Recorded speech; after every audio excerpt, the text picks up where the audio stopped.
Hello guys, this is Saurav and welcome to my YouTube channel. Today we shall be doing the Unit 5B of your Class 12 NCERT Legal Studies book. The chapter's name is Human Right Violations, Complaint Mechanisms and Quasi-Judicial Bodies. ये basically कुछ human right commissions बने हुए हैं हमारे देश के अंदर in order to protect the human rights which we read in unit 5A। पिछले यूनिट के अंदर हमने जो पढ़ा था ना रिगार्डिंग द ह्यूमन राइट्स, उससे रिलेटेड अगर कोई भी वॉयलेशन होगा, ह्यूमन राइट वॉयलेशन होगा, तो उनको प्रोटेक्ट करने के लिए और जो भी कम्युनिटीज़ के साथ वो वॉयलेशन हो रहे हैं उनको रिलीफ प्रोवाइड करवाने के लिए हमारी गवर्नमेंट ने बहुत सारी ह्यूमन राइट्स बॉडीज़ बनाई है जिनको हम क्वाज़ी जुडिशियल बॉडीज़ भी कहते हैं। तो they are basically administrative bodies with some judicial powers. इन सब के बारे में हम डिस्कस करेंगे इस चैप्टर के अंदर। ये चैप्टर आपको थोड़ा बहुत ट्रिकी लग सकता है, एज इन आपको ऐसे लगेगा कि बहुत सारे कमीशंस है, अलग अलग चीज़ें याद करनी पड़ेगी, बट मोर और less most of the things of these commissions are same only. ठीक है, आपको बस वो ईयर याद करना है या फिर वो लॉ याद करना है जिसके अंडर वो एस्टेब्लिश हुए थे। उसके अलावा इनके फंक्शंस, इनका कॉम्पोजिशन, इनके पावर्स सारे के सारे लगभग सेम है। ठीक है, we are doing a one shot revision series for your CBSE Board 2026 examination of legal studies.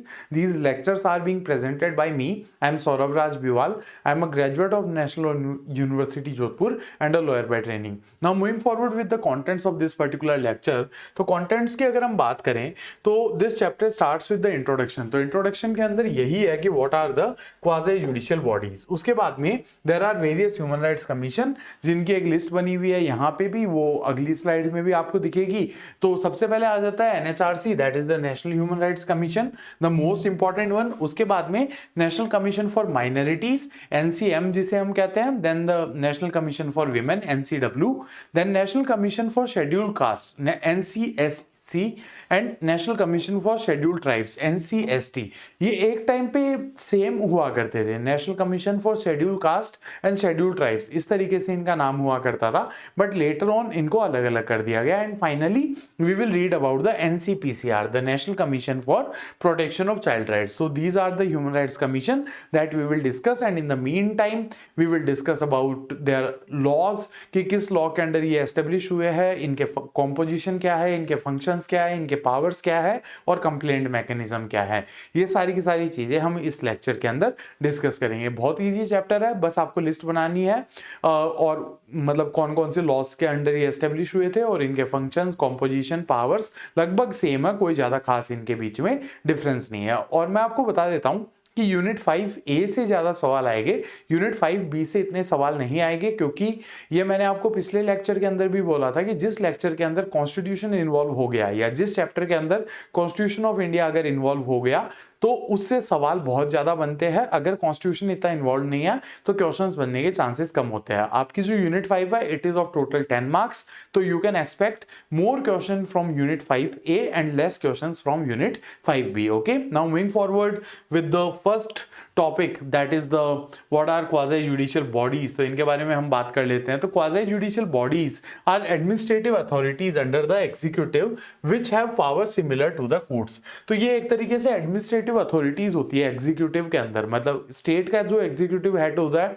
That is the governor, और जो यूनियन का एग्जीक्यूटिव हेड है that is the president, and they works on the advice of the central government और the state governments. ठीक है, respectively वो state governments और central government की एडवाइस के ऊपर काम करते हैं। तो मोर और less these bodies are self functioning bodies which are under the executive और under the direct control of the government. इसका एक एग्जाम्पल मैं आपको दे देता हूँ, telecom regulatory authority of India TRAI। तो ये बेसिकली हमारे जितने भी ये सिम कार्ड चलते हैं ना, जितने भी टेलीकॉम कंपनीज है, जैसे वोडाफोन हो गया, जियो हो गया, एयरटेल हो गया, इन सब के बीच में जो भी डिस्प्यूट्स आते हैं या फिर अगर ये आर्बिट्रेरली प्राइस वगैरह बढ़ा दे किसी प्लान की या कोई भी गड़बड़ कर दे तो उसको TRAI ही रेगुलेट करता है। तो ट्राई के अंदर ही एक ट्राइब्यूनल भी बना हुआ है। ठीक है, telecom regulatory authority of India के अंदर ही एक ट्राइब्यूनल बना हुआ है। अगर कोई भी डिस्प्यूट होता है इन कंपनीज के बीच में तो वो वहीं जाके रिजॉल्व हो जाता है। तो दीज आर एडमिनिस्ट्रेटिव बॉडीज जो एडमिनिस्ट्रेटिव काम भी करती है और उसके साथ साथ इनके पास जुडिशियल पावर्स भी होती है। तो इस इस वजह से इन्हें क्वाजी जुडिशियल बॉडीज कहा जाता है।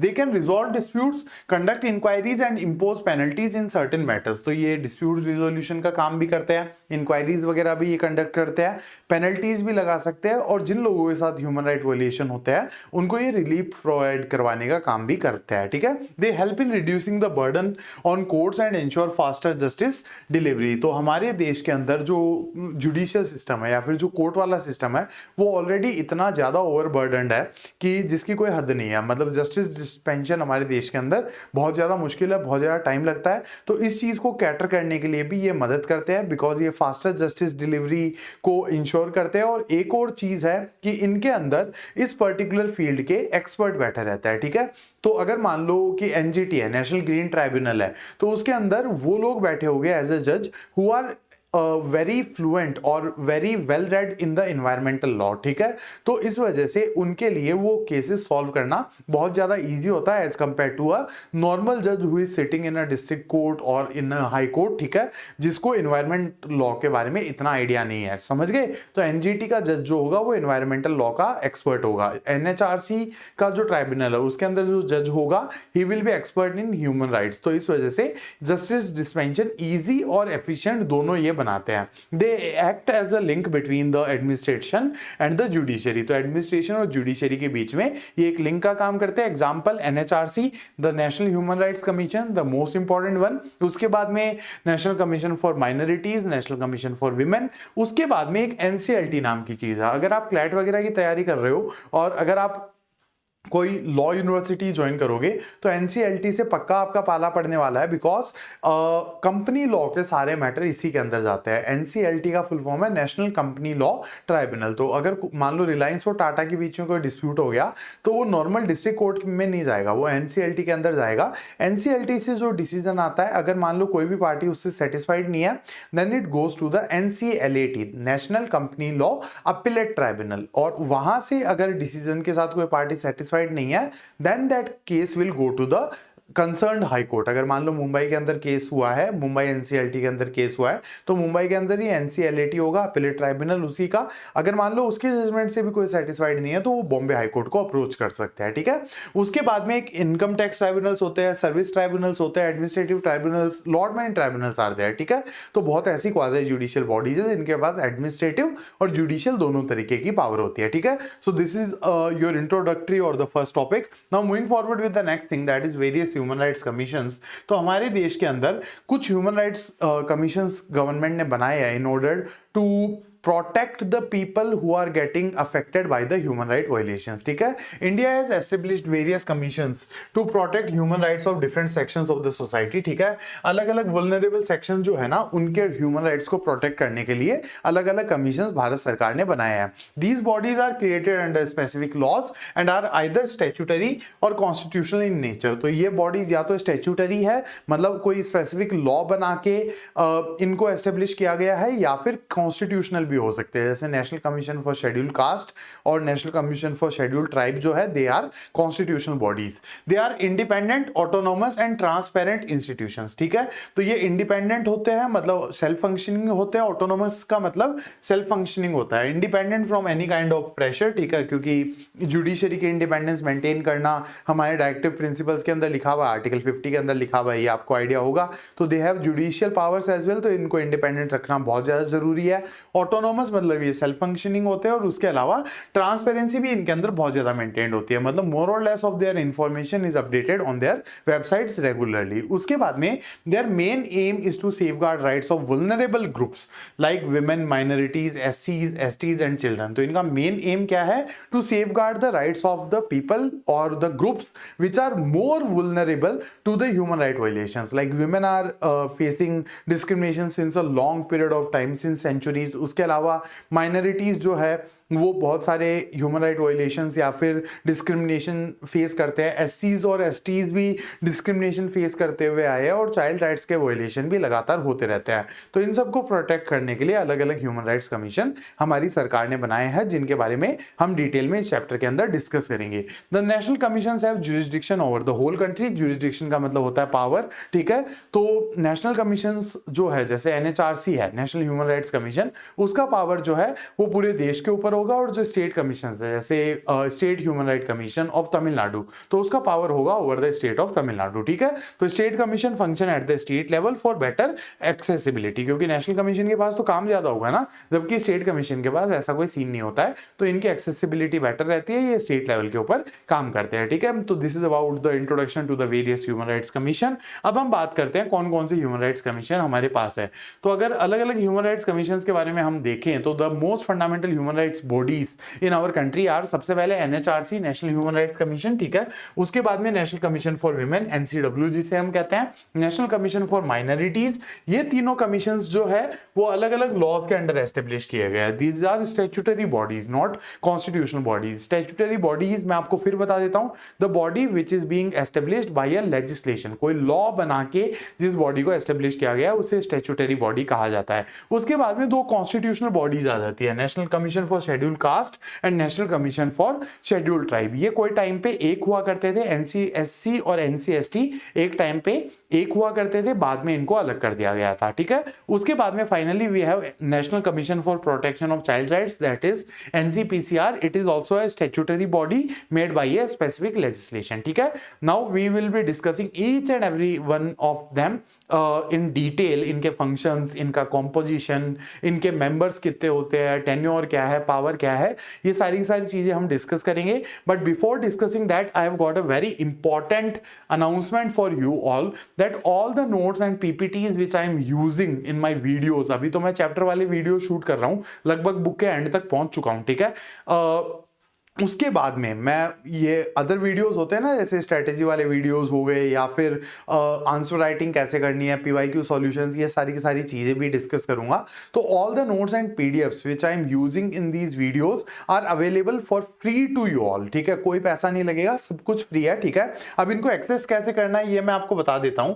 या तो आप हमारा एंड्रॉइड एप्लीकेशन डाउनलोड कर सकते हो, अगर आप एंड्रॉइड यूजर हो तो you can just download our Android application CLATMAXX, अगर आप टाइप करोगे गूगल प्ले स्टोर के ऊपर तो आपको हमारा एंड्रॉइड एप्लीकेशन मिल जाएगा। उसके अलावा we will provide you with 20 free test as well, 20 free test भी हम प्रोवाइड करवाएंगे जो 1 अप्रैल से स्टार्ट हो गए, ठीक है। 20 free test will be there of MCQs only, सिर्फ MCQs वाले टेस्ट जो है वो हम प्रोवाइड करवाएंगे for your legal studies preparation. अब एक्सेस कैसे करना है, या तो हमारा ऐप डाउनलोड करो, CLATMAXX आप लिख के हमारा ऐप डाउनलोड कर सकते हो, या फिर you can visit our website that is www.CLATMAXX.com, clatmax.com हमारी वेबसाइट है, ये भी आप विजिट कर सकते हो। कॉन्टैक्ट नंबर की अगर मैं बात करूं, अगर आपको कोई भी क्वेरी हो, कोई भी डाउट हो, अगर आप कोई भी चीज पूछना चाहते हो तो this is our contact number, you can contact us any time on WhatsApp या फिर ओवर अ कॉल। कॉल का तो ऐसे रहता है कि when we are free we will be very happy to respond to you, और try to call during the office times only, ठीक है। अदरवाइज भी ऐसे जगे हुए हैं और फोन हमारे पास है तो रिस्पॉन्ड कर देंगे, ऐसी बात नहीं है कि ऑफिस टाइम के बाद में आपने कॉल किया तो रिस्पॉन्स नहीं मिलेगा, रिस्पॉन्स आपको पक्का मिल जाएगा, ठीक है। So this is the announcement from our side, all the notes and PDFs are free of cost on our Android app and our website, ठीक है। Now moving forward with the first human right commission that we will discuss, that is the NHRC national human rights commission, the most important one. तो इसको establish कौन से law के under किया गया था, that is the protection of human rights act of 1993। Year आपको याद रखना है और लॉ का नाम आपको याद रखना है कि NHRC को एस्टेब्लिश किया गया था under the protection of human rights act of 1993। It was created to protect and promote the human rights in India.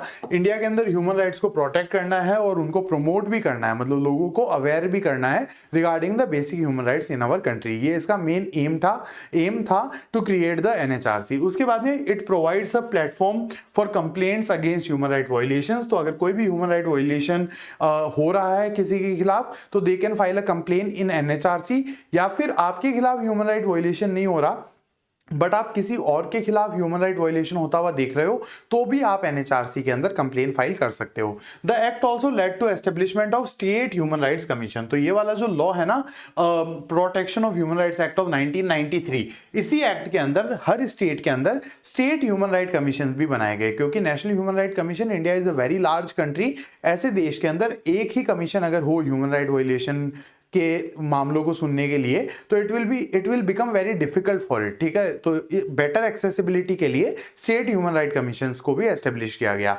NHRC के हेडक्वार्टर की अगर हम बात करें तो ये न्यू दिल्ली के अंदर लोकेटेड है। It plays an important role in monitoring the actions of the public authorities as well. कई बार ऐसे होता है कि पब्लिक अथॉरिटीज भी ह्यूमन राइट वायलेशंस के अंदर इन्वॉल्व होती है, तो ये उनको भी मॉनिटर करते हैं कि कोई सरकारी अथॉरिटी ह्यूमन राइट वायलेशन तो नहीं कर रही है। जैसे पुलिस हो, या police is a prime example. कई बार ऐसा होता है, ऐसे सुनने में आता है कि जुडिशियल कस्टडी के अंदर किसी की डेथ हो गई, जेल के अंदर लोगों को अच्छे से ट्रीट नहीं किया जा रहा है, तो ये इन सारी चीजों का भी ध्यान रखता है, ठीक है। So this is the basic introduction of the NHRC, national human rights commission.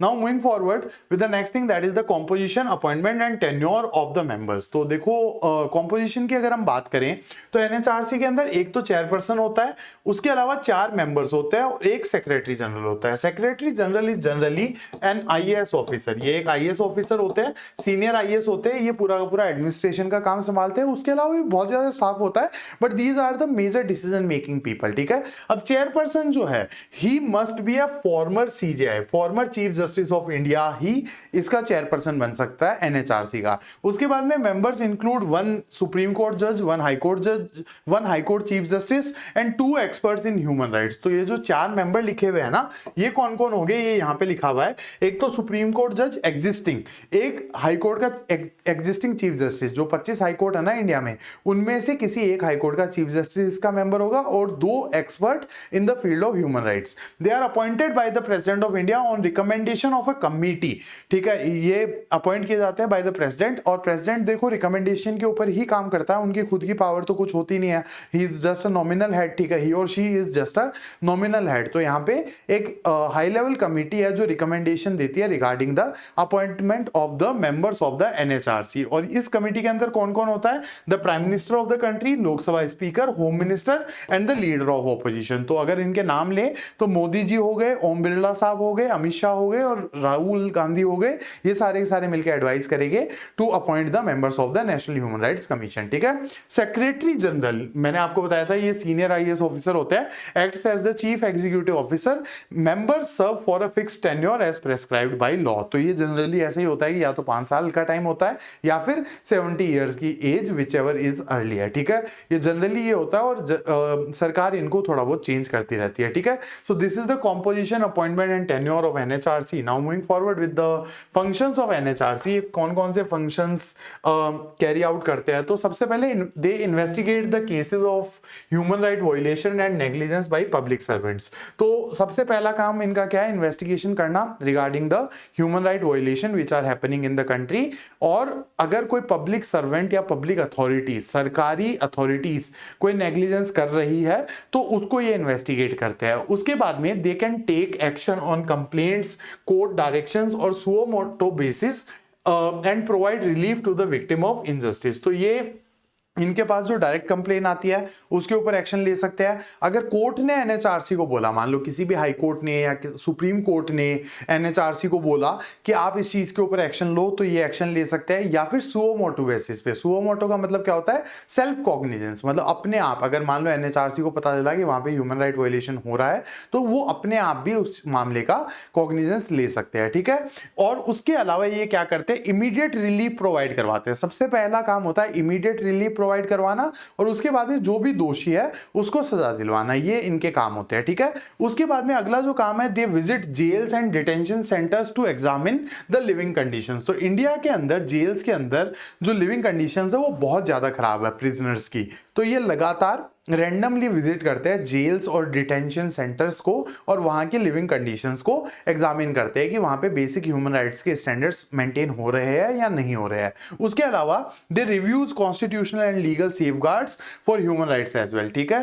तो जो भी कॉन्स्टिट्यूशनल सेफगार्ड्स है, फंडामेंटल राइट्स वगैरह के अंदर लिखे हुए हैं, या फिर कोई भी लीगल सेफगार्ड बना हुआ है for the protection of human rights, वो प्रॉपर्ली एनफोर्स हो रहे हैं या नहीं है, या फिर उनके अंदर किसी चीज के एडिशन या सब्सट्रैक्शन की आवश्यकता है, तो वो भी ये चीज चेकआउट करते हैं। उसके बाद में they promotes awareness and research in the field of human rights, तो अवेयरनेस भी फैलाते हैं रिगार्डिंग ह्यूमन राइट्स, ठीक है, और रिसर्च वगैरह भी करते हैं कि हम क्या बेटर कर सकते हैं, और they give recommendation to the central government और the state governments regarding the same as well, ठीक है। These are the major functions of NHRC. Now moving forward with the next thing that is the powers of NHRC. तो powers क्या है, तो देखो मैंने आपको शुरुआत में बताया था क्वासी जुडिशियल बॉडी है, मतलब एडमिनिस्ट्रेटिव पावर भी है और उसके साथ में जुडिशियल पावर्स भी इनके पास है। तो they have power of a civil court during inquiry, तो कोई भी इंक्वायरी के दौरान इनके पास सिविल कोर्ट की पावर होती है। They can summon witnesses and examine them on oath, तो ये विटनेसेस वगैरह को बुला सकते हैं जस्ट लाइक अ कोर्ट, ठीक है, जिस तरीके से कोर्ट विटनेस को बुलाता है ना, उसी तरीके से ये भी विटनेस को बुला सकते हैं और उनको एग्जामिन करवा सकते हैं ऑन ओथ, मतलब वो गीता के ऊपर हाथ रख के शपथ लेना कि मैं जो भी कहूंगा सच कहूंगा, सच के सिवा कुछ नहीं कहूंगा, वो वाला सिनेरियो, ठीक है। They can demand documents and public records, अगर कोई भी पब्लिक रिकॉर्ड्स, कोई भी सरकारी रिकॉर्ड या कोई सरकारी डॉक्यूमेंट इन्हें चाहिए, ये डिमांड कर सकते हैं, और जिस भी बॉडी से ये डॉक्यूमेंट मांगेंगे वो डॉक्यूमेंट उन्हें प्रोवाइड करवाने पड़ेंगे। They can receive evidence on affidavits as well, ठीक है, एविडेंसेस वगैरह भी ये रिसीव कर सकते हैं। तो सारी पावर जो है वो एक सिविल कोर्ट टाइप की ही है, ठीक है। उसके बाद में they can recommend compensation for और प्रोसिक्यूशन आफ्टर इंक्वायरी, तो इमीडिएट रिलीफ के लिए तो ये कॉम्पनसेशन या फिर जिसके साथ भी ह्यूमन राइट वायलेशन हो रहा है उसको इमीडिएट रिलीफ तो ये प्रोवाइड करवाते ही है। उसके बाद में प्रोसिक्यूशन जो है, प्रोसिक्यूशन का मतलब है क्रिमिनल केस, ठीक है, ये रिकमेंड कर सकते हैं कि किसी के ऊपर क्रिमिनल केस चलाना है या नहीं चलाना। इनकी जो पावर है वो एक सिविल कोर्ट की पावर ही है, इनके पास एक क्रिमिनल कोर्ट की पावर नहीं है, but they have a power to recommend a prosecution, मतलब अगर कोई केस ऐसे लगता है कि इनको क्रिमिनल केस बन रहा है तो ये कोई भी रेलेवेंट कोर्ट के पास प्रोसिक्यूशन का रिकमेंडेशन भेज सकते हैं कि ये केस यहाँ पे चलाया जाए। क्रिमिनल केस चलाने की तो ये रिकमेंडेशन दे सकते हैं, और सिविल कोर्ट की पावर इनके पास खुद के पास होती है। They can approach supreme court और high court for necessary directions as well, अगर कोई भी डायरेक्शन इन्हें चाहिए तो ये सुप्रीम कोर्ट और हाई कोर्ट को भी अप्रोच कर सकते हैं। That's the powers of the national human rights commission. Now moving forward with the next thing that is the complaint mechanism. अगर आपको कंप्लेंट फाइल करनी है तो किस तरीके से फाइल करनी होगी, तो वो हम एक बार देख लेते हैं एनएचआरसी का कंप्लेंट मैकेनिज्म। तो complaint can be filed by a victim और एनी रिप्रेजेंटेटिव, तो विक्टिम खुद भी कंप्लेंट फाइल कर सकता है। अगर मान लो मेरे कोई ह्यूमन राइट वायलेट हो रहे हैं तो I can file a complaint because I am a victim of a human right violation, या फिर कोई रिप्रेजेंटेटिव, मतलब मान लो मैंने देखा कि किसी के ह्यूमन राइट वायलेट हो रहे हैं तो मैं उसके कंप्लेंट भी फाइल कर सकता हूं। It can be filed in any language, any language का मतलब ये नहीं है चाइनीज के अंदर फाइल कर दोगे, कोई भी शेड्यूल्ड लैंग्वेज जो schedule 8 of the constitution of India के अंदर लिखी हुई है उसके अंदर फाइल करी जा सकती है complaint. Modes of filing a complaint include online, post और ईमेल, ठीक है। तो जो मोड्स ऑफ फाइलिंग कंप्लेन है, या तो ऑनलाइन इनकी वेबसाइट के थ्रू आप कंप्लेन फाइल कर लो, या फिर पोस्ट कर दो एनएचआरसी के ऑफिस के अंदर कोई लेटर पोस्ट कर दो, या फिर ईमेल करके भी आप कंप्लेन फाइल कर सकते हो। कोई फीस इसके अंदर रिक्वायर्ड नहीं होती, फ्री ऑफ कॉस्ट है। Complaint must be filed with in 1 year of the incident, तो अगर कोई भी ह्यूमन राइट वायलेशन होता है तो उसके 1 साल के अंदर अंदर कंप्लेंट फाइल करनी आपको पड़ेगी, 1 साल के बाद में आप कंप्लेंट नहीं फाइल कर सकते। Status of the complaint can be checked online, तो मैंने आपको शुरुआत में बताया था कि ये ट्रांसपेरेंट बॉडीज होती है, तो इस वजह से each and everything is available online. Just complain का नंबर डालो और कंप्लेन का नंबर डालते ही आप अपनी कंप्लेन का स्टेटस चेक करते हो। I have filed a few complaints with some human right commissions because I am an advocate as well ना, तो मैंने कई बार फाइल करी है कंप्लेंट्स। कई बार तो अजीब सा रिप्लाई आया है यार, मतलब ऐसे कि ये तो सिविल कोर्ट के अंदर चले जाओ, एकदम ऐसे प्रॉपर क्रिमिनल मैटर मैंने एनसीडब्ल्यू के अंदर फाइल किया था, नेशनल कमीशन फॉर वीमेन के अंदर। बहुत बड़ा मैटर था, मतलब साइबर क्राइम टाइप का सा ही मैटर था, मतलब वहाँ पे someone was harassing my client, ठीक है, उनके फोन वगैरह टैप करके उनको हैरेस वगैरह कर रहे थे।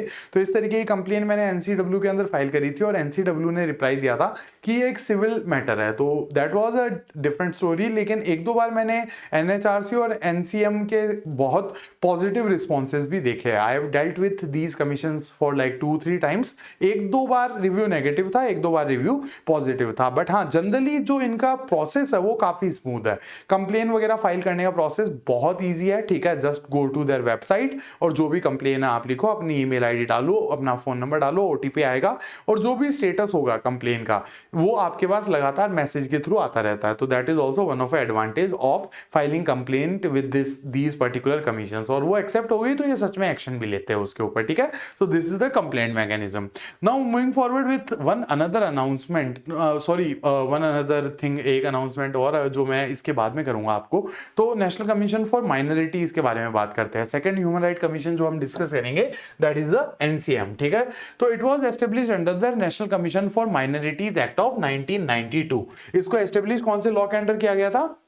National commission for minorities act of 1992। Laws के नाम गाइस प्लीज याद कर लेना, एमसीक्यूज वगैरह के अंदर भी पूछे जा सकते हैं और आंसर राइटिंग के अंदर भी। अगर मान लो आपसे पूछ लिया कि राइट और describe the national commission for minorities, ठीक है, तो उसके अंदर आपको ये लिखना पड़ेगा कि कौन से लॉ के अंडर ये एस्टेब्लिश हुआ था। तो ईयर और लॉ का नाम याद होना चाहिए, ठीक है।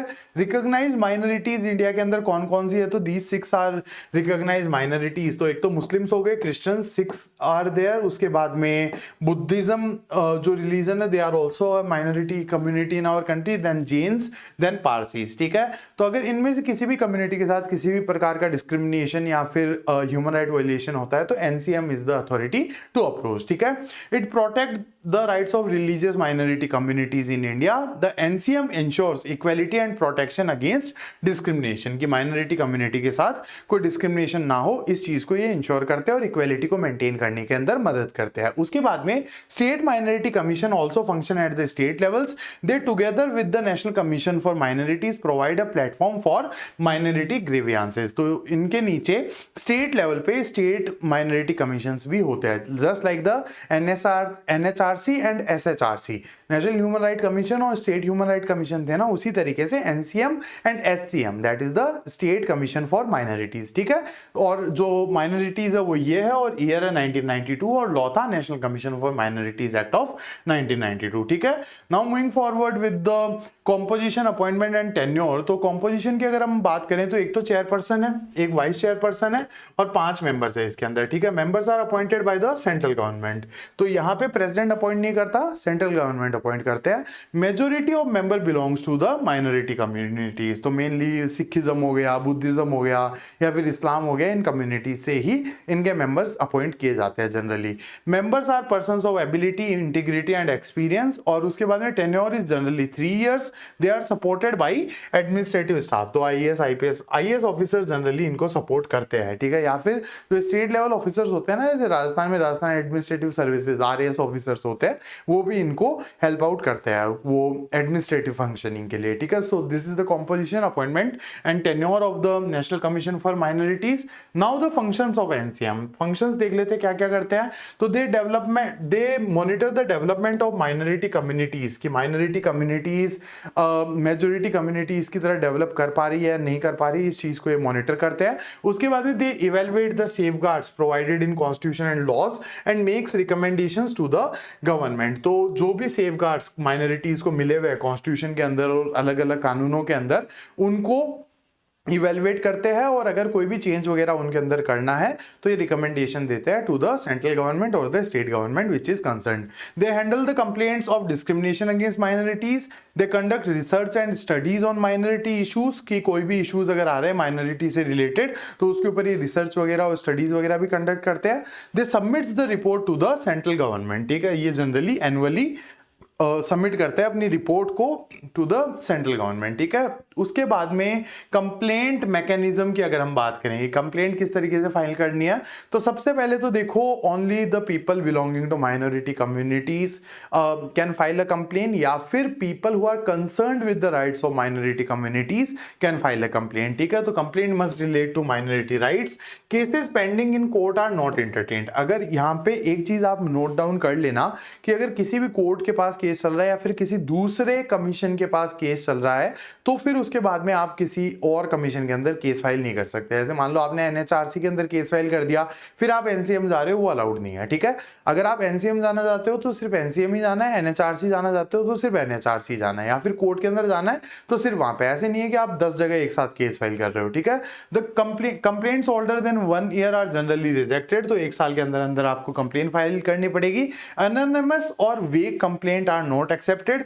अगर आपको कंप्लेंट करनी है तो अपने नाम के साथ ही कंप्लेंट करनी पड़ेगी, और वेग कंप्लेंट भी इसके अंदर अलाउड नहीं है, बोगस कंप्लेंट्स यहाँ पे अलाउड नहीं है। Commission can take suo motu action as well. अगर इनको पता चलता है कोई माइनॉरिटी कम्युनिटी के साथ ह्यूमन राइट वायलेशन हो रहा है, तो ये सुओ मोटो कॉग्निजेंस भी ले सकते हैं। No fee is required to file a complaint, और कंप्लेंट फाइल करने के मोड वही है, या तो ईमेल कर दो या फिर पोस्ट कर दो या फिर वेबसाइट के ऊपर जाके इनको बता दो, ठीक है। जो भी मतलब वेबसाइट के ऊपर फॉर्म आता है, ओटीपी वगैरह, ईमेल वगैरह ये मांगता है, उसके बाद में आप अपनी कंप्लेंट वहां पे लिख सकते हो, लगातार अपडेट आती रहती है, ठीक है। So this is the complaint mechanism of the national commission for minorities. Now one more thing that I wanted to announce that we are launching CLAT courses of our own. CLAT max tutorials is finally going in the real world of CLAT, ठीक है। I have mentored numerous students in my life, ठीक है, and most of them are studying in top law schools of the country. Now I think I'm equipped enough and I have got a better team or a good team which can mentor students in a positive manner in such a way that they excel in this particular examination, this CLAT examination. तो हमने expert curated CLAT courses launch किए हैं हमारे application के ऊपर और हमारी website के ऊपर।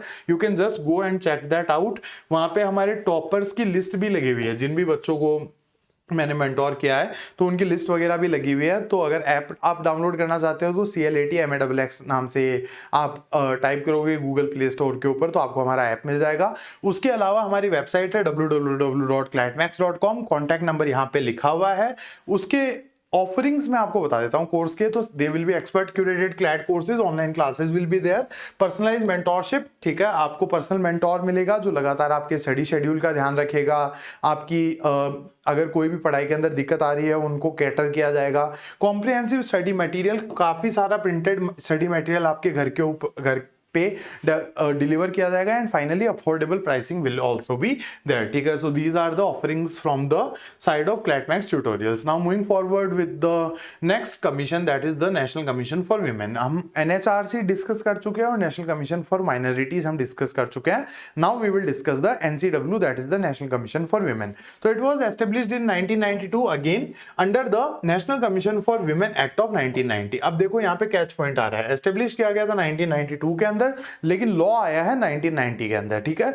तो ये चीज अच्छे से याद करनी है, एमसीक्यू के अंदर पक्का आ सकता है, ठीक है। इस तरीके के सवाल, घुमाए हुए सवाल पूछते हैं कई बार सीबीएसई वाले। It was created to protect rights and dignity of women. ये चीज तो कोई रॉकेट साइंस है नहीं, आपको आराम से समझ में आ गया होगा कि वीमेन के साथ बहुत सारे डिस्क्रिमिनेशन हुए हैं। Domestic violence is one of a thing, dowry death, ठीक है। सती प्रथा भी एक टाइम पे, किसी टाइम पे इंडिया में हुआ करती थी। तो इन सारी चीजों को रोकने के लिए इसको बनाया गया, इस कमीशन को बनाया गया, ठीक है। This commission reviews constitutional and legal safeguards for women. तो जो भी कॉन्स्टिट्यूशन और लीगल सेफगार्ड्स वीमेन के लिए बनाए गए हैं उनको ये रिव्यू करते हैं, और उनके अंदर कोई भी एडिशन या सब्सट्रैक्शन की आवश्यकता है तो ये जो भी कंसर्न गवर्नमेंट है, भले ही स्टेट गवर्नमेंट हो या फिर सेंट्रल गवर्नमेंट हो, उनको ये रिकमेंडेशंस देते हैं। They work against discrimination and violence against women. Domestic violence is a big problem in our country and discrimination with women at work place is also one of a very large problem. तो इन चीजों के against ये काम करते हैं। उसके बाद में they advises government on policy matters, promotes empowerment of women as well. तो ये गवर्नमेंट को पॉलिसीज बनाने के अंदर भी एडवाइस करते हैं कि what policies the government should make in order to ensure the welfare of women, और उसके अलावा विमेन एम्पावरमेंट को भी ये प्रमोट करने का काम करते हैं, ठीक है। So this is about the basic introduction of the national commission for women. अब इसका कॉम्पोजिशन, अपॉइंटमेंट एंड टेन्योर हम देख लेते हैं। तो NCW comprises of 1 chairperson, 5 members और 1 member secretary who is generally NIS officer, ठीक है। अब उसके बाद में appointed by the central government, NHRC के मेंबर्स को तो प्रेसिडेंट अपॉइंट कर रहा था, ठीक है। यहाँ पे ये डायरेक्टली सेंट्रल गवर्नमेंट ही अपॉइंट करती है। Members are selected from fields like law, social work and administration.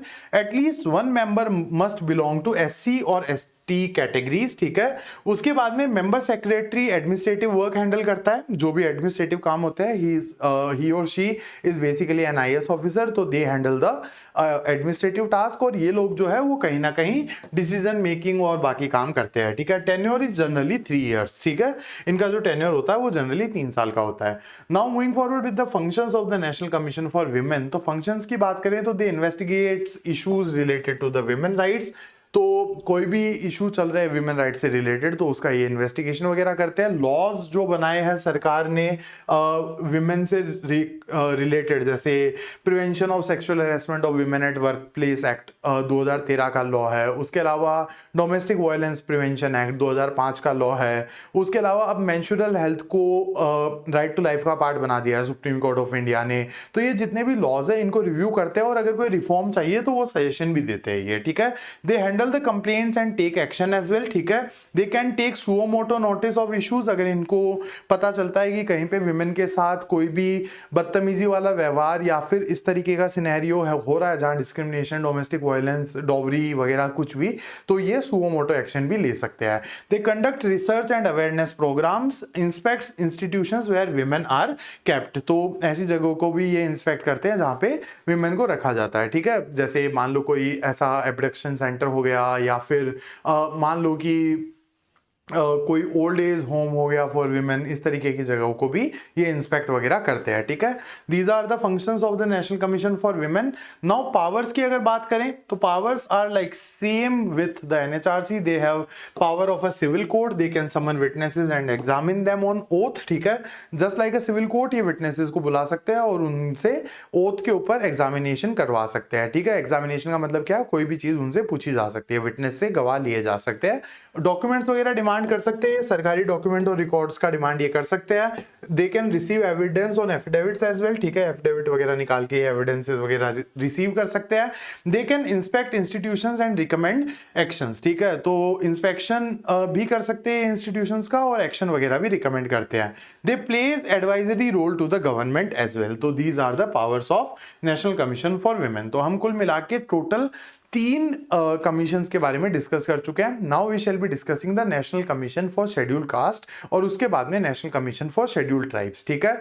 तो यहाँ पे देखो बाकी 3 जो बॉडीज जो अब तक हमने डिस्कस करी है, NHRC, national commission for minorities, national commission for women, ये 3 जो कमीशंस है दे वर स्टैट्यूटरी कमीशंस, मतलब ये कोई ना कोई लॉ के अंडर एस्टेब्लिश किए गए थे। बट NCSC और NCST जो है वो कॉन्स्टिट्यूशनल बॉडीज है या फिर कॉन्स्टिट्यूशनल कमीशंस है। इनको आर्टिकल 338 ऑफ द कॉन्स्टिट्यूशन के अंडर एस्टेब्लिश किया गया है, ठीक है।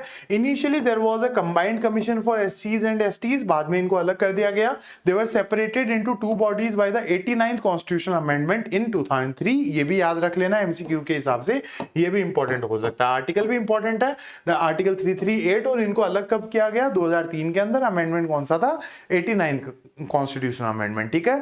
They became functional separately from 2004। उसके बाद में it protect the scheduled caste from discrimination and exploitation, ensures implementation of the safeguards। तो जो भी safeguards है ना, जैसे SC ST prevention of atrocities act है, वो ढंग से इंप्लीमेंट हो रहा है या नहीं हो रहा। आर्टिकल 17 अबोलिशन ऑफ अनटचेबिलिटी, वो ढंग से इंप्लीमेंट हो रहा है या नहीं हो रहा है, ये चीज ये चेक करते हैं, ठीक है। तो this is about the national commission for scheduled cast. अब आगे इसके बारे में हम और डिस्कस करते हैं कि कॉम्पोजिशन, अपॉइंटमेंट और टेन्योर क्या है। तो इसके अंदर एक तो चेयरपर्सन होता है, एक वाइस चेयरपर्सन होता है, और 3 मेंबर्स होते हैं। They are appointed by the president of India. तो अब NHRC के जो मेंबर्स थे they were also being appointed by the president of India, और NCSC के जो मेंबर्स है वो भी प्रेसिडेंट अपॉइंट कर रहा है। बाकी जो 2 कमीशन अभी तक हमने डिस्कस किए थे, नेशनल कमीशन फॉर विमेन और नेशनल कमीशन फॉर माइनॉरिटीज, उनके मेंबर्स को सेंट्रल गवर्नमेंट अपॉइंट कर रही थी, ठीक है। Conditions of services are decided by the president, functions as an independent constitutional body, ठीक है। तो NCSC एनसीएससी जो है वो अपने आप में एक इंडिपेंडेंट कॉन्स्टिट्यूशनल बॉडी है, it is free from any external influence. उसके बाद में reports directly to the president of India and plays an important advisory role as well, ठीक है। सो ये कॉम्पोजिशन, अपॉइंटमेंट एंड टेन्योर की बात आ गई। प्रेसिडेंट अपॉइंट करता है, एक चेयरपर्सन होता है, एक वाइस चेयरपर्सन होता है और 3 मेंबर होते हैं, ठीक है। उसके बाद में फंक्शंस एंड पावर्स की बात करें तो वही सिविल कोर्ट वाला सा ही सिनेरियो है। Investigate safeguards for the schedule caste, inquires into complaints of human right violation against the SC categories, ठीक है। उसके बाद में monitors the development programmes for these particular categories, advises government on policy matters, SC community के लिए कौन से policies बनानी है उसके ऊपर गवर्नमेंट को ये एडवाइस करते हैं। सिविल कोर्ट वाली पावर है, मतलब सारे के सारे पावर जो एनएचआरसी के पास थे, एनसीएम के पास थे, वो सारे पावर इनके पास भी है, ठीक है। विटनेसेस को एग्जामिन करना, ये सारे के सारे पावर्स। और अगर कोई क्रिमिनल केस चलाना है तो they can recommend a criminal action, they don't have power of a criminal court. उसके बाद में ये एनुअल रिपोर्ट सबमिट करते हैं to the president of India. तो these are the functions and powers of NCSC, ठीक है। Now the fifth commission that we will discuss is national commission for scheduled tribes. तो देखो आर्टिकल 338 के under NCSC और ancestry एक साथ चलते थे, ठीक है। फिर एक नया कॉन्स्टिट्यूशनल अमेंडमेंट किया गया 2003 के अंदर, that was the 89th constitutional amendment. इसके बारे में मैं आपको जस्ट 2-4 मिनट पहले बता चुका हूं।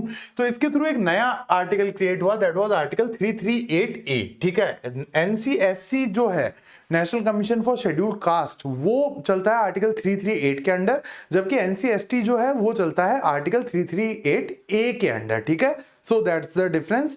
ये फंक्शनल हुआ 2004 से, अलग बॉडी बना 2004 के अंदर। Focus is on protection and development of scheduled tribe. तो शेड्यूल्ड ट्राइब्स का जनरली ये होता है कि इनकी लैंड वगैरह एक्वायर कर ली जाती है ना, जंगल वगैरह के अंदर ये रहते हैं, इनका लाइवलीहुड मेनली जंगल के ऊपर ही डिपेंडेंट होता है। तो कई बार सरकार इनकी ज़मीन वगैरह मतलब एक्वायर कर लेती है, तो इस वजह से इनको बहुत सारी दिक्कतें आती है, तो उससे रिलेटेड काम ये करते हैं। तो और उसके अलावा ट्राइबल पॉपुलेशन के लिए हमारे शेड्यूल 6 के अंदर कॉन्स्टिट्यूशन के और शेड्यूल 5 के अंदर बहुत सारे प्रोटेक्शन दिए हुए, तो उनको भी इंप्लीमेंट करने का काम ये कमीशन करता है। It addresses the issues of land rights and exploitation, क्योंकि ट्राइबल पॉपुलेशन के लैंड छीनने के केसेस बहुत ज्यादा प्रिवलेंट रहे हुए हैं हमारे देश के अंदर, and promotes the welfare of tribal communities, ठीक है। तो ये तो मेजर फंक्शंस हो गए national commission for schedule tribes के। कॉम्पोजिशन एंड अपॉइंटमेंट की बात करें तो again it is a constitutional body, not a statutory body. So the appointment are being made by the president of India. एक chairperson होता है, एक वाइस चेयरपर्सन होता है और 3 members. Generally all the members are selected on the basis of their experience in tribal welfare and generally they are member of the ST community only, ठीक है। तो they are selected based on experience in tribal welfare. It functions as an independent constitutional bodies just like the NCSC, reports to the president, has power like a civil court, ठीक है। Civil court के पास जो power है वही इनके पास है, और अगर क्रिमिनल प्रोसिक्यूशन करना है तो दे कैन रिकमेंड इट, ठीक है। उसके बाद में ensures the representation of tribal interest. तो जो ट्राइबल इंटरेस्ट है, ट्राइबल पॉपुलेशन के जो फेवर की बातें हैं उनका रिप्रेजेंटेशन हो, इसको भी ये मेक श्योर करते हैं, ठीक है। So this is the composition, appointment and tenure of ancestry. Now moving forward, functions and powers. तो ये एनसीएससी और एनसीएसटी की लगभग सेम सी ही है। तो they investigate the safeguards for the scheduled tribes, handle the complaints related to their right violations, इनके development program को ये मॉनिटर करते हैं, गवर्नमेंट को एडवाइस करते हैं रिगार्डिंग ट्राइबल इश्यूज की ट्राइबल कम्युनिटीज कौन कौन से इश्यूज फेस करती है। They have power of a civil court, ठीक है। क्रिमिनल कोर्ट की पावर नहीं है, सिविल कोर्ट की पावर है। क्रिमिनल प्रोसिक्यूशन करवाना है तो they can recommend it, they can not conduct it themselves. और उसके बाद में they protect the tribal land, culture and identity. तो ट्राइबल कल्चर जो है वो बहुत तेजी से वैनिश हो रहा है, ठीक है। उनकी आइडेंटिटी जो है वो बहुत तेजी से वैनिश हो रही है, तो उसको भी ये प्रोटेक्ट करने का काम करते हैं, ठीक है। तो these are the functions and powers of NCST. तो we have discussed total 5 human rights commissions as of now. Now the last one, that is the national commission for protection of child rights, NCPCR. और सबसे नया commission जो है वो यही बना हुआ है। पॉक्सो एक्ट बना था, वो उसके अंदर भी इनका बहुत बड़ा हाथ था, ठीक है। और बच्चों के राइट्स को प्रोटेक्ट करने के अंदर इनका बहुत बड़ा हाथ होता है। तो it is the statutory body established under protection of child rights act of 2005, ठीक है। उसके बाद में focus is on protection of children age 0 to 18। 18 साल से नीचे के सारे बच्चों को एक किड ही माना जाता है हमारे देश के अंदर, तो इनके इंटरेस्ट को प्रोटेक्ट करने का ये काम करते हैं and they ensure implementation of child right laws as well, ठीक है, जैसे पॉक्सो वगैरह हो गए, तो इनके इम्प्लीमेंटेशन को भी ये मेक श्योर करते हैं। They work for the welfare of vulnerable children, तो कई चिल्ड्रन ऐसे होते हैं ना, अनाथ हो गए या फिर काफी गरीब कम्युनिटी से आते हैं, तो they are very vulnerable to human right violations, ठीक है, तो इनके वेलफेयर के लिए ये काम करते हैं। They promotes the universal child rights and alliance with the international child rights standards. ये लाइन थोड़ी सी इंपॉर्टेंट है बिकॉज अब तक जितनी भी बात हुई वो सिर्फ हमारे देश की बात हुई है, ठीक है, यहाँ पे इंटरनेशनल स्टैंडर्ड्स की बात पहली बार हुई है, तो ये लाइन थोड़ी सी नोट डाउन आप कर लेना, ठीक है। Now moving forward with the next thing और द फर्दर एक्सप्लेनेशन, तो इसके अंदर हम देखते हैं कॉम्पोजिशन, अपॉइंटमेंट एंड टेन्योर, तो ये किस तरीके से चलता है। तो एक तो चेयरपर्सन है और 6 मेंबर है, 2 मेंबर विमेन होनी चाहिए, ये कंपलसरी है, और सेंट्रल गवर्नमेंट इनके मेंबर्स को अपॉइंट कर रहा है, ठीक है। तो देखो NHRC, national commission for scheduled cast, national commission for scheduled tribe, इनके मेंबर्स को तो प्रेसिडेंट ऑफ इंडिया अपॉइंट करती है। बाकी 3 जो कमीशन है, NCW national commission for women, NCM national commission for minorities और एनसीपीसीआर चाइल्ड राइट्स वाला कमीशन, इनके मेंबर्स को सेंट्रल गवर्नमेंट अपॉइंट करती है, ठीक है। These members are experts in child welfare, law and education. Chairperson must have experience in child rights and tenure is generally 3 years, ठीक है। उसके बाद में अगर हम बात करें तो फंक्शंस क्या क्या है, तो सेम से ही है इन बॉडीज के फंक्शंस, वैसे कोई ऐसे खास फर्क नहीं आ रहा है, ठीक है। तो they review safeguards for protection of child rights, inquires into cases of violation of child rights, तो अगर कोई चाइल्ड राइट्स का वायलेशन हो रहा है, चाइल्ड लेबर का कोई मामला सामने आ गया या फिर इस तरीके की कोई चीज आ गई, तो ये उसको इंक्वायर वगैरह करते हैं। Focuses on children in difficult situation, जो गरीब बच्चे होते हैं, अनाथ बच्चे होते हैं, उनके ऊपर इनका फोकस रहता है। जुवेनाइल होम्स, जहां पे जो बच्चे क्राइम वगैरह कर देते हैं उनको रखा जाता है ना, चाइल्ड केयर इंस्टीट्यूशंस, बाल सुधार गृह जिसे कहते हैं, तो देज आर बेसिकली बच्चों की जेल, ठीक है। तो जुवेनाइल होम्स और चाइल्ड केयर इंस्टीट्यूशंस को ये इंस्पेक्ट करते हैं कि बच्चों को ढंग से रखा जा रहा है या नहीं रखा जा रहा है। Conduct research and policy review regarding children and promotes awareness about child rights, ठीक है। जैसे child sexual harassment is a very big issue in our country, तो उसके ऊपर भी ये काफी काम करते हैं कि उसको एड्रेस किया जाए, उसके रिगार्डिंग अवेयरनेस वगैरह फैलाई जाए, और जो लोग ये कर रहे हैं, एक्यूज्ड है जो लोग इस चीज के, उनको सजा मिले, ये चीज भी ये मेक श्योर करते हैं, ठीक है। पावर्स ऑफ एनसीपीसीआर की अगर हम बात करें तो they have powers just like a civil court, ठीक है। सुओ मोटो एक्शन ले सकते हैं सीरियस केसेस के अंदर, अगर इनको कोई खबर मिलती है कि कहीं पे ये बंधुआ मजदूरी चल रही है, बच्चों को बंधुआ मजदूर बना रखा है या फिर इस तरीके हैजार्डस वर्क के अंदर बच्चों को एम्प्लॉय कर रखा है, तो ये अपने आप भी एक्शन ले सकते हैं, ठीक है। लोगों को सम्मन कर सकते हैं, डॉक्यूमेंट डिमांड कर सकते हैं just like a civil court, ठीक है। Investigate violation of child rights, recommend legal action but can't take cases already pending before the courts. ये तो लगभग हर कमीशन का ही है कि अगर कोई केस पेंडिंग है किसी कोर्ट के अंदर या किसी दूसरे कमीशन के पास, तो ये उस केस को नहीं ले सकते, ठीक है, या फिर नहीं हियर करेंगे। आपको 20 जगह कंप्लेन नहीं फाइल करनी है, जहां रेलेवेंट आपको लगे वहां कंप्लेन फाइल कर दो, ठीक है। It ensures the enforcement of protection of child right laws, ठीक है। तो जो भी बच्चों के प्रोटेक्शन के लिए लॉज बने हुए हैं उनका एनफोर्समेंट अच्छे से हो रहा है या नहीं हो रहा है, तो ये उसको एंश्योर करते हैं, और प्रेसिडेंट को ये लगातार या फिर सेंट्रल गवर्नमेंट को ये लगातार रिपोर्ट देते रहते हैं कि इस स्टेट के अंदर ये चीज में इंश्योर नहीं हो रही है, तो आप इसके ऊपर ध्यान दो, ठीक है। So that's the powers of NCPCR. Complaint mechanism की अगर हम बात करें, एनसीपीसीआर में कंप्लेंट कैसे होती है, तो एनी रिकॉग्नाइज्ड लैंग्वेज, शेड्यूल 8 के अंदर लिखी हुई कोई भी लैंग्वेज के अंदर कंप्लेंट फाइल करी जा सकती है। फीस इसकी कुछ है नहीं। Complaint must be clear and genuine, ठीक है, should not be pending before any court. Online भी फाइल करी जा सकती है, पोस्ट भेज के किया जा सकता है, और उसके अलावा ईमेल भी करके ये कंप्लेन फाइल की जा सकती है। एनोनिमस और फिरोवेलस कंप्लेन्स, फिरोवेलस का मतलब होता है छोटी मोटी कंप्लेन, ठीक है, वो ये इंटरटेन नहीं करते, और एनोनिमस कंप्लेन ये इंटरटेन नहीं करते हैं। कमीशन में ask for additional information if required, ये भी इनकी पावर है कि अगर कोई एडिशनल इंफॉर्मेशन इन्हें चाहिए फ्रॉम द कंप्लेनेंट तो they can ask for it, ठीक है। So this was the complaint mechanism of the NCPCR. We are done and dusted with this particular chapter. मैंने ये काफी जल्दी और काफी शॉर्ट में खत्म किया just because of the fact कि लगभग सारी चीजें सीएमसी थी, ज्यादा आपको कंफ्यूज करने की कोई जरूरत नहीं थी, तो that's why I made sure कि मैं फटाफट इसको कंप्लीट करूं, ठीक है। Thanks a lot for attending this lecture guys. Now we have only 3 units left, the unit 6, unit 7 and unit 8. We will meet soon with the unit 6, that is international law.